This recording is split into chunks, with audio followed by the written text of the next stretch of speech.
Finally, I'm showing you how to make the requested Ramadan bread basket. Look at this perfect finish. It looks even better than any store-bought basket. It's really easy to make, perfect for Ramadan, and anyone can make it. First, you'll need a plastic strainer, bowl, or any plastic container. Start with wrapping the back. I'm using velvet fabric, but you can choose whatever fabric you want. Cut the fabric bigger than the strainer. We'll cut any excess fabric later on. Try to center the fabric on top of the strainer as much as possible so you can have excess fabric from all sides. First, glue one side like this. Do the same thing on the opposite side. Make sure to pull the fabric as tight as possible. After gluing these sides, apply the same techniques for these sides. We now have these corners.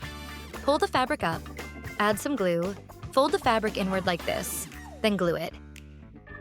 Don't forget to pull the fabric as tight as possible before gluing. Add some glue inside the fold to hold them in place.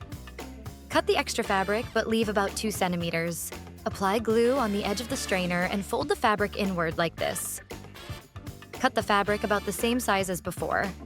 Apply some glue to the bottom of the strainer. Then center the fabric and glue it to the bottom. Make sure to pull the fabric as much as possible. Apply glue to the edge of the strainer and glue the fabric like this. Then remove all the extras. Make sure not to cut the fabric at the bottom. Now it's time for the decoration. Apply some glue on the edge and add this strip. Don't forget to add some glue on top of the strip so it doesn't get damaged. And there you have it. Look how amazing it looks.